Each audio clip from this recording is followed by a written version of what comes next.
नमस्कार दोस्तों, एक बार फिर से स्वागत है आप सभी का आज के इस वीडियो में। और आज का हमारा टॉपिक है कैबिनेट मिशन 1947। दोस्तों, आज का हमारा टॉपिक बहुत ही ज़्यादा इम्पोर्टेंट होने वाला है क्योंकि किसी भी एग्ज़ाम में इस टॉपिक से क्वेश्चन ज़रूर पूछा जाता है।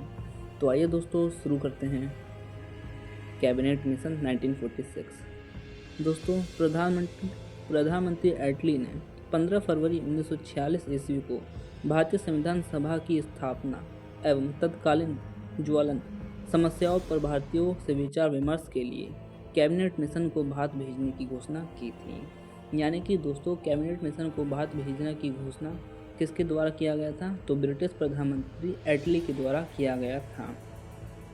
दोस्तों, 24 मार्च 1946 ईस्वी को कैबिनेट मिशन दिल्ली पहुंचा। कहां पहुंचा दोस्तों? दिल्ली पहुंचा।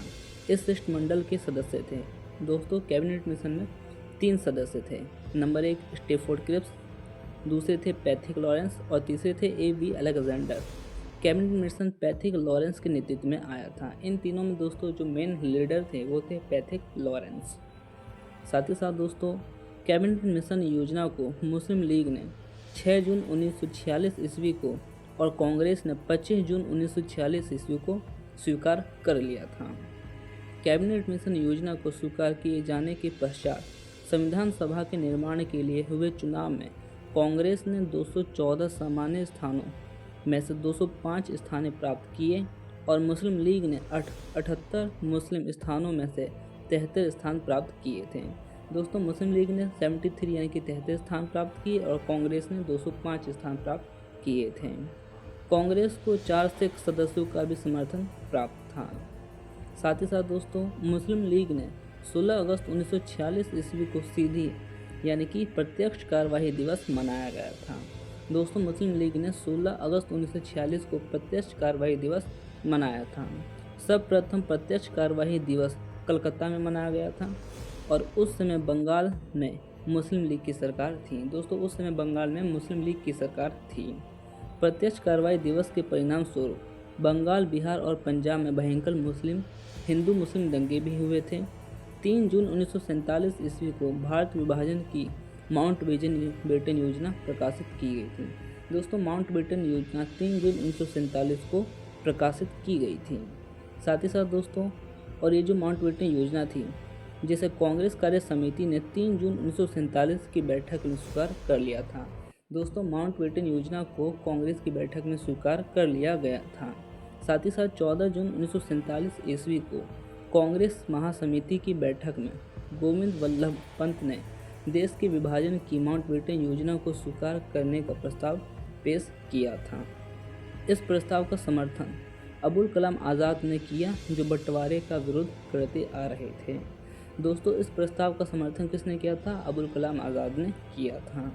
साथ ही साथ दोस्तों, आज़ाद ने कहा कांग्रेस कार्य समिति का फैसला सही फैसला नहीं है, लेकिन कांग्रेस के सामने कोई और रास्ता भी नहीं है। दोस्तों, ये कथन किसका है? तो अबुल कलाम आज़ाद का है। गांधी, नेहरू और पटेल के समर्थन के बावजूद कांग्रेस कार्य समिति का देश विभाजन का प्रस्ताव अखिल भारतीय कांग्रेस समिति में सर्वसम्मति से पास न हो सका।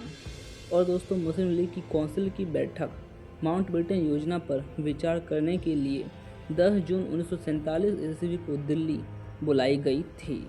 साथ ही साथ दोस्तों, लीग यानी कि मुस्लिम लीग ने भारी बहुमत से इस योजना को स्वीकार किया और लीग की बैठक में उपस्थित 400 सदस्यों में से सिर्फ दोस्तों 10 सदस्यों ने इसका विरोध किया था। 4 जुलाई 1947 को ब्रिटिश संसद में भारतीय स्वाधीनता विधेयक पेश किया गया था। दोस्तों, ब्रिटिश संसद में भारतीय स्वाधीनता विधेयक कब पेश किया गया था? तो 4 जुलाई 1947 में पेश किया गया था।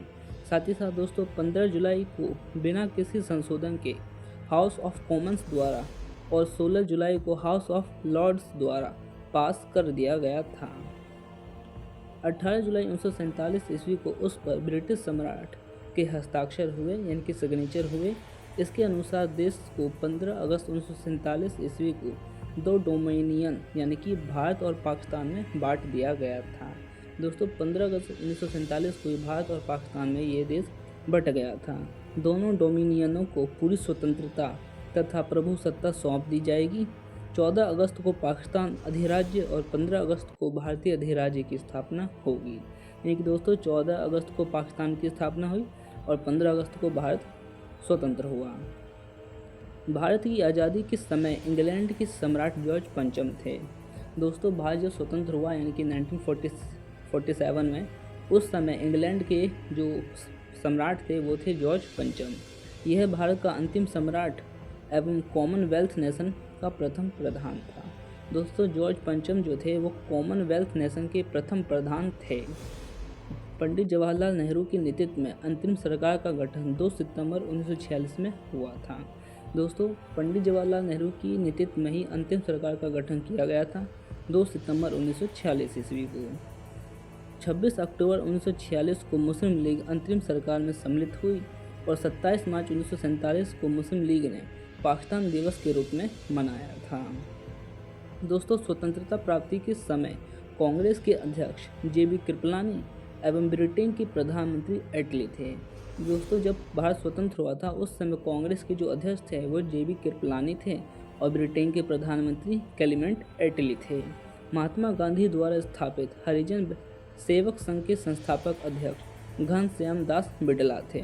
दोस्तों हरिजन की स्थापना तो महात्मा गांधी ने किया था, लेकिन इसके जो संस्थापक अध्यक्ष थे वो थे घनश्याम दास बिड़ला। बांटो और छोड़ो का नारा लीग ने दिसंबर 1943 के कराची अधिवेशन में दिया था। दोस्तों लीग का कराची अधिवेशन 1943 में हुआ था, जिसमें बांटो और छोड़ो का नारा मुस्लिम लीग के द्वारा दिया गया था। कांग्रेस का प्रथम ब्रिटिश अध्यक्ष जॉर्ज यूल था। यानी कि दोस्तों भारतीय राष्ट्रीय कांग्रेस का पहला अंग्रेज अधिकारी कौन था, वो थे जॉर्ज यूल। साथ ही साथ दोस्तों मैं देश के बालू से ही कांग्रेस से भी बड़ा आंदोलन खड़ा कर दूंगा, ये महात्मा गांधी ने कहा था। दोस्तों ये महात्मा गांधी जी का कथन है कि मैं देश के बालू से ही कांग्रेस से भी बड़ा आंदोलन खड़ा कर दूंगा। गांधी जी हरिजन नाम वाले 3 पत्रों का प्रकाशन करते थे। पहला था हरिजन बंधु जो कि गुजराती भाषा में छपता था, दूसरा था हरिजन सेवक, ये दोस्तों हिंदी भाषा में छपता था, और तीसरा था हरिजन, ये अंग्रेजी भाषा में छपता था। गांधी जी ने अपनी आत्मकथा मूल रूप से गुजराती भाषा में लिखी।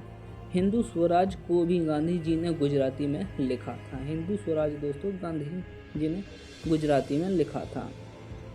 दोस्तों अगर आप सभी को इसका PDF चाहिए तो टेलीग्राम पे मिल जाएगा। टेलीग्राम का लिंक मैंने डिस्क्रिप्शन में दे दिया है। अगर वीडियो अच्छी लगी हो तो लाइक शेयर सब्सक्राइब ज़रूर करें। आज के लिए इतना ही, मिलते हैं फिर नेक्स्ट वीडियो में।